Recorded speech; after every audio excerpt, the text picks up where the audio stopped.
Brasil, uma biografia, Lilian Schwartz e Eloise Stalin. A gente vai para o capítulo 1, nós estamos terminando o capítulo 1.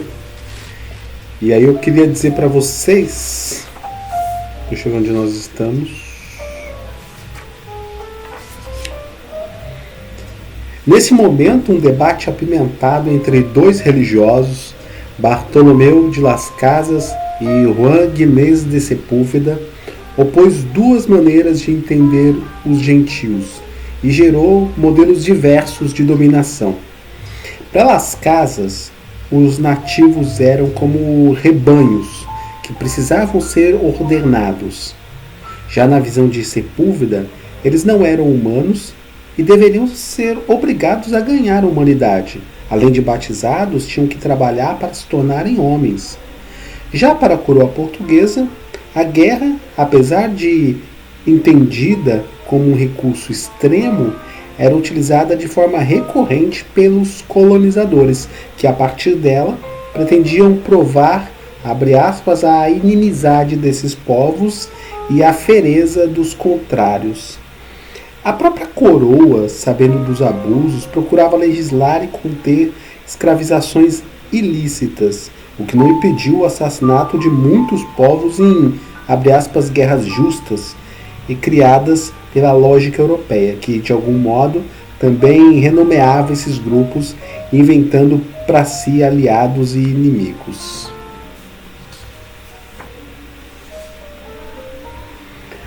Com tantos propósitos distintos, a inimizade entre jesuítas e colonos não tardaria a se manifestar. Os segundos, os colonos, sempre prontos a escravizar os indígenas em nome da guerra justa. Os primeiros, os jesuítas, tentando salvaguardar seus novos fiéis e reclamando da coroa medidas mais eficazes. A pressão resultou na Carta Régia de 1570, que proibia a escravização dos indígenas, exceto quando motivada por guerra justa.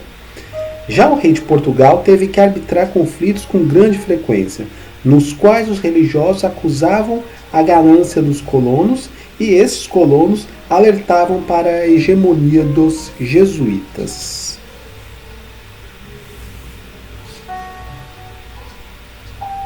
Se os assim circunflexo, G, o povo, assim como os povos amazônicos e ameríndios de uma forma geral não apresentavam civilizações monumentais, ao menos se pautarmos pelos moldes da régua andina, espécie de padrão criado para avaliar os povos na América, sua cosmologia dos G é de fato impressionante. Antropólogos como Eduardo Vieira de Castro e Filipe Descola tomaram emprestado o termo da filosofia, o perspectivismo, de Leibniz e Nietzsche, para descrever aspectos da cosmologia dos povos ameríndios. O suposto é que a percepção e o pensamento surge de uma perspectiva, que é sempre alterável quando é colocada em relação aos outros contextos e situações. A cosmologia é complexa, mas pode ser resumida a partir de dois pressupostos. O de que o mundo é povoado por muitas espécies de seres humanos e não humanos, todos dotados de consciência e de cultura, e o de que cada uma dessas espécies vê a si e as outras de modo muito peculiar. Cada um vê a si como humano e todos os demais como não humanos, ou seja, como animais ou espíritos. Os mitos ameríndios descreveriam, pois, uma situação originária em que todos os seres que eram humanos vieram a se tornar os animais de hoje. Assim, se para a ciência ocidental os humanos foram animais e se tornaram humanos, para os ameríndios todos os animais já foram humanos. A consequência é entender de maneira distinta a interação entre humanos e outras espécies de animais. Todos são sujeitos e estabelecem relações sociais. O modelo também põe em questão grandes parâmetros ocidentais, como natureza, cultura. Para nós ocidentais, existiria uma natureza que é dada e universal e várias culturas construídas. Já para os ameríndios, haveria uma cultura para várias naturezas, homens, animais, espíritos. Os bandeirantes ficaram tão conhecidos na historiografia nacional que sua imagem devidamente alterada seria usada pelos paulistas no começo do século XX como um símbolo de, abre aspas, espírito aventureiro e intrépido da região, fecha aspas. Seriam exaltadas então só as suas benesses e eles, descritos como destemidos exploradores do perigoso sertão e de suas riquezas minerais.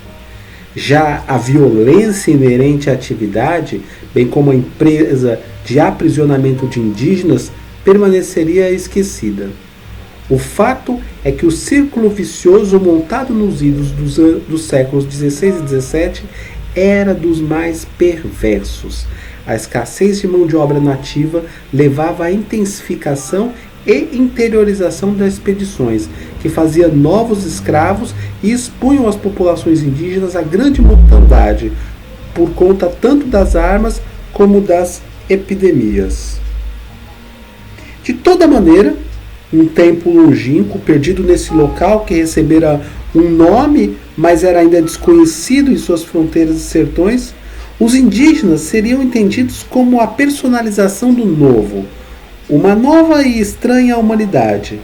Não destoariam assim do tom geral, em que tudo parecia inusitado e fresco, a terra, as pessoas, os animais, o clima, as plantas.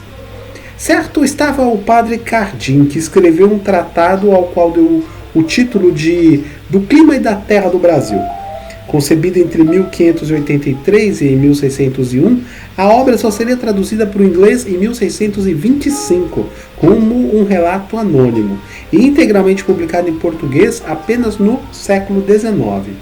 Demorou, pois, para que se ganhasse maior difusão. Entretanto, como na época os documentos circulavam e se remetiam uns aos outros, quizá as observações do religioso tenham ajudado a engrossar o caldeirão fervente de um largo imaginário. Nele, o Brasil, os Brasis, a terra de Santa Cruz e dos papagaios virariam uma espécie de antropofagia fantástica, devidamente ampliada pelo padre, que além de enumerar riquezas locais, acharia lugar para relatar lendas de tritões, sereias e demais seres imaginários, presença cativa nos textos de vários autores portugueses quientistas. O padre Cardim concluiu de maneira sintética e eficaz, abre aspas, este Brasil é outro Portugal, fecha aspas. Mas ainda era mais que isso. O Brasil era outro mundo, com certeza. E assim a gente encerra o capítulo 1. Vamos dar sequência ao capítulo 2 dessa obra, Brasil, uma biografia. Até mais.